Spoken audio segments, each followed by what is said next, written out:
Hi everyone, it's Juice. I'm just kind of sitting here in my motel room in Hiawassee, Georgia.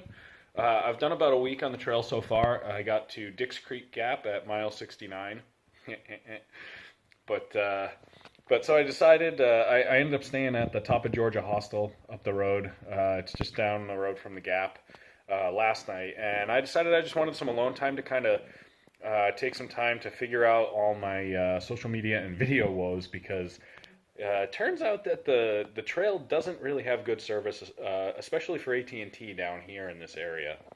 So I'm staying at just a budget inn in Hiawassee, and there's decent Wi-Fi here. There's still not good cell service, but at least now I'm able to get my phone and my video uploads all straightened out, and and just get everything to the point where I feel like I can go forward with the videos on the trail.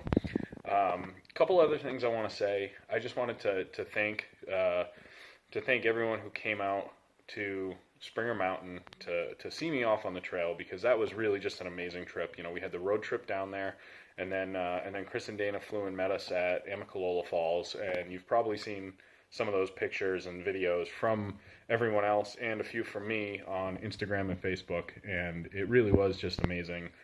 Kyle Haynes got a fire going for us, even though it was freezing cold and raining and like sleeting on us.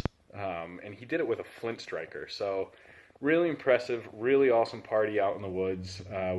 We practiced bear bagging in the middle of the night. It wasn't really practice because it was actually essential that we did it because there could have been bears around who would have loved to eat our food.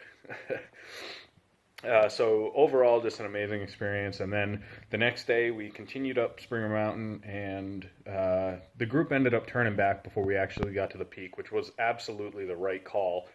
Scott made the right call on that, and you know everyone turned back and sent me off, and I went up to the peak by myself. And when I got up there, you'll actually see the video, or maybe you've seen it already.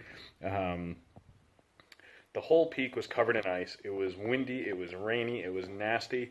So I didn't even spend a whole lot of time down there, up there, and I just kind of started hiking. uh, you know, I met some really cool people along the way, and and ended up getting to Neil Gap and thinking I could upload a bunch of videos there because, oh well, there's Wi-Fi at Neil Gap. So we stayed at me and a bunch of hikers stayed at Blood Mountain Cabins, and it turns out that the Wi-Fi there doesn't actually go to all the cabins. It only exists at the main office in the middle of the area. And so I wasn't able to upload overnight. So I went first thing in the morning to try to connect to the Wi-Fi and get my stuff uploaded. And it turns out it was basically like dial-up. So yeah, there was Wi-Fi. You could check your email. You could send some messages, that sort of thing. But you really couldn't do much with it. I sat there for like an hour and a half and ended up getting like maybe 5% of my video uploaded. So it just wasn't worth sitting there all day. So I ended up leaving and continuing on hiking until I got here.